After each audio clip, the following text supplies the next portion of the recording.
Well, the Leafs end their 3-game losing streak with a big victory on home ice today, 7-4 over the lonely New Jersey Devils. But coming into the game today, New Jersey's been playing really good hockey. They just beat Tampa Bay, obviously in New Jersey, but ended that 10-game winning streak for the Lightning. So, I mean, hockey is a crazy thing. You can't take any team lightly. And the Leafs didn't today.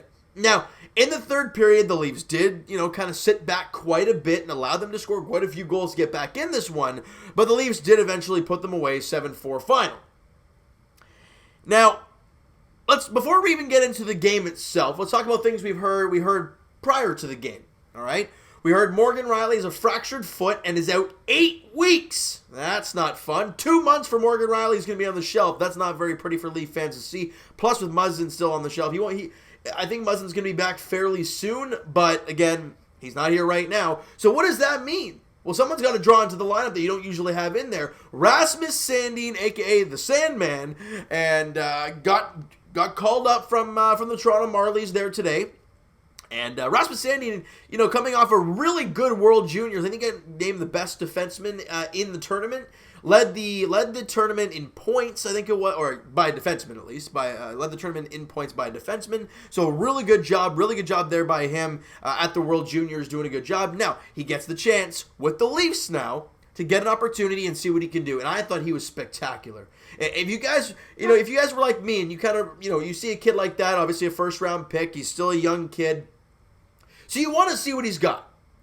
Well, what we saw today from Rasmus Sandin, and really a lot of the Leafs altogether, because they overall played a pretty good, game overall. But from Rasmus Sandin's standpoint, he looks so calm. He looks so collected.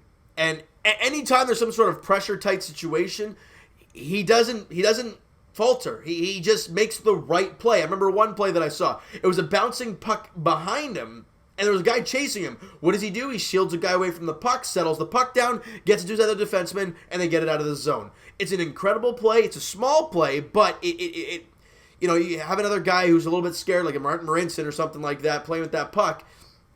It can be a turnover, and the puck can be in your back of the net. But instead, he does an incredible job staying composed, and that's what I really like from Sandin. Plus, he had 2 assists in the game, 2 point shots that were deflected in, and that is how we start this game as the Leafs get on the board 5:18 into the first period. Ladies and gentlemen, we talked about it in the last video. We talked about how this team had not had good starts. And if they got a good start, the recipes are good things to come. Now, ideally, you're playing the New Jersey Devils, a team who is really not very good, and they're on a stretch of playing well, but every bad team has a good stretch. Look at the Ottawa Senators, guys. They had a really good stretch at one point. Everyone's like, man, is this team actually legit? Then they hit a wall again, as you expect from a team that you're not expected to be good with. Like the Buffalo Sabres. They hit their wall early in the year. It's just that kind of thing, guys, right? And for the Leafs, you can't expect the Devils to come into Toronto and cakewalk the Leafs, especially after what just happened to the Leafs in Florida. They didn't want that to happen again, especially on home ice. And with Frederik Andersen, you don't want to hang him out to dry. They kind of did in the third period, but they started the game really strong. Point shot from Sandin, tipped in by John Tavares, his 18th goal of the year. Nylander grabs the secondary assist, and the Buds are in front 1-0, 5:18 in.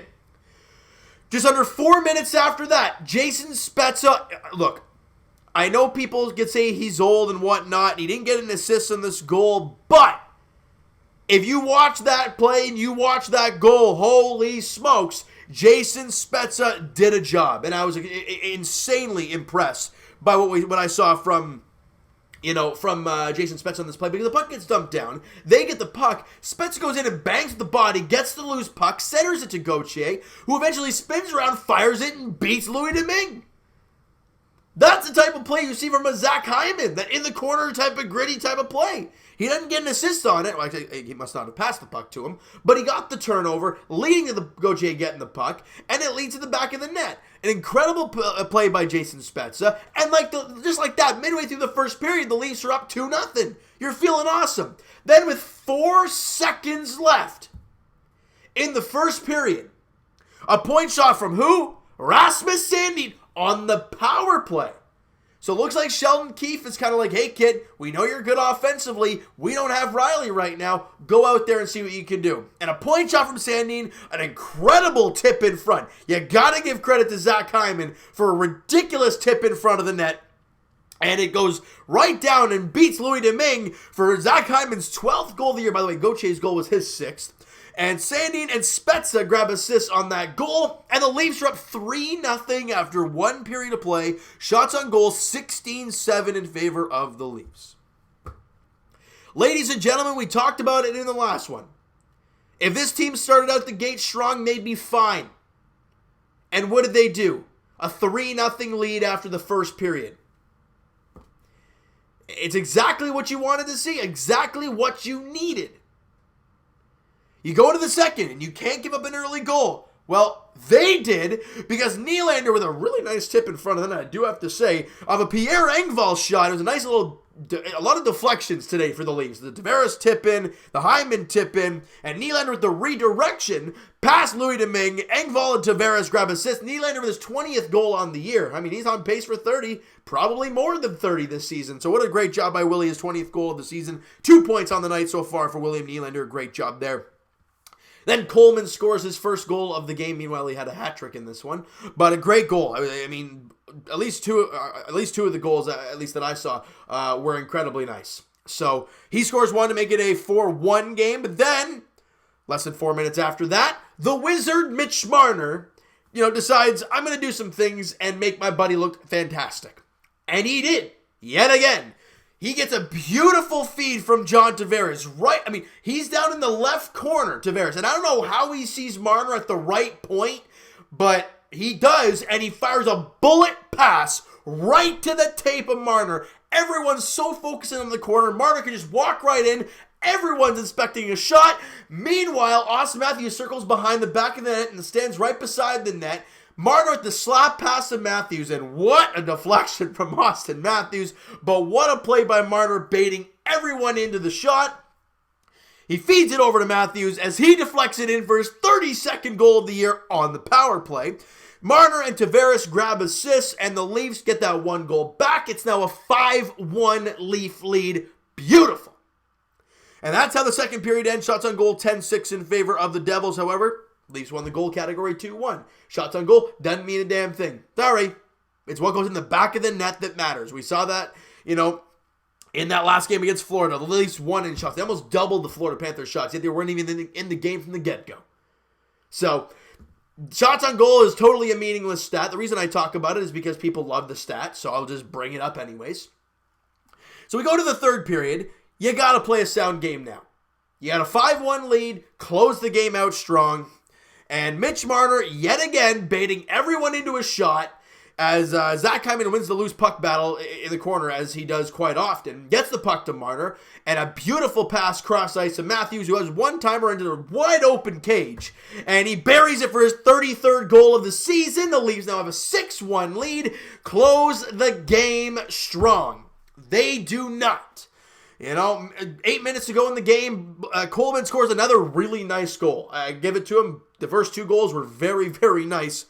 Then, 3.5 minutes after that, he scores again. So that's a 6-3 game.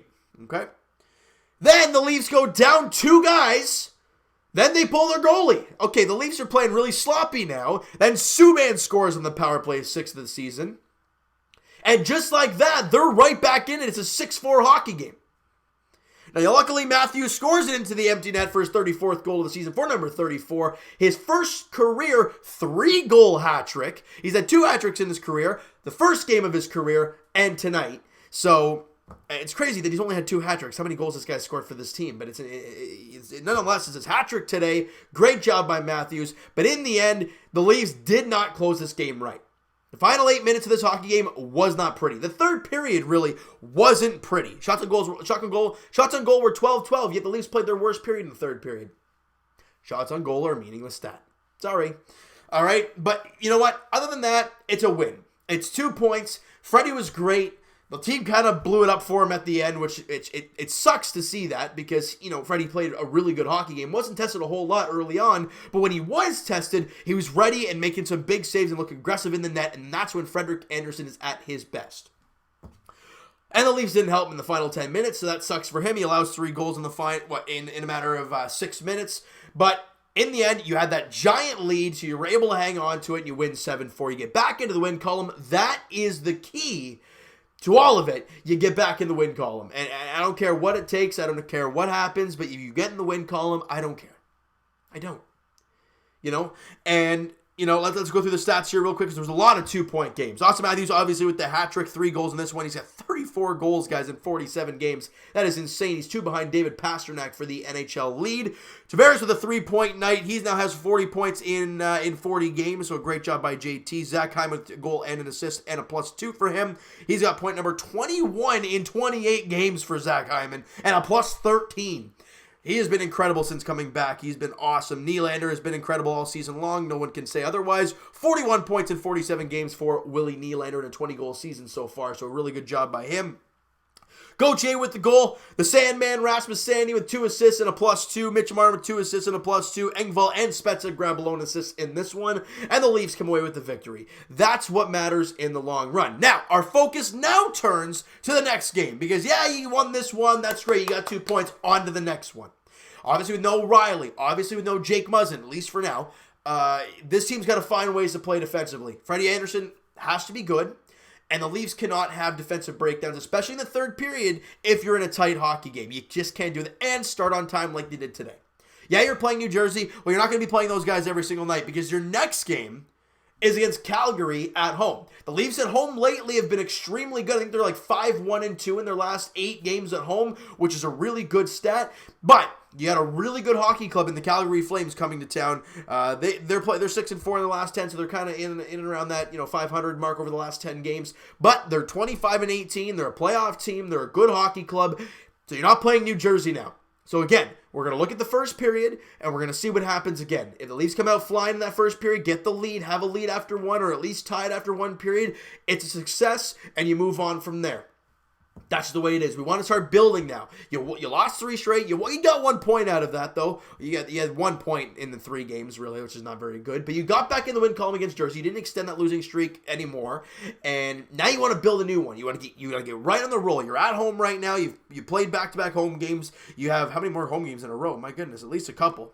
Yeah, and then they go to Nashville. So, back-to-back home games for the Leafs coming up. You have Chicago in town after the Calgary game. So you get back-to-back home games. Let's see if this team can get a couple more wins on home ice before they head out to Nashville. They have actually quite a long time off before that Nashville game. So it's going to be interesting to see how this team comes out against Calgary. It was great to see smiles and confidence on the bench today because that's really what matters in a game like this. Yeah, you won 7-4, and yeah, you had defensive lapses, but it was the smiles, it was the positive attitude, and the feeling good mentality, and that's what they felt today, and that was really good to see for the Leafs. Because you look at the way the Tampa Bay Lightning are playing today, I'm assuming they won in overtime at home. They did, or shootout, at home. They're playing really well. The Boston Bruins continue to struggle. They lost, obviously, in that shootout yesterday against Philly. Brad Marchand not even barely touching the puck, which they lose on. And then getting shut out today against Columbus Blue Jackets and lose Tuukka Rask. Looks like to a concussion, which doesn't look very pretty for the Bruins. They've lost back-to-back games. They've, really not been playing very well lately. So if you're the Leafs, and you look at the standings, you look at the way teams are playing right now, Tampa's red hot, the Bruins aren't.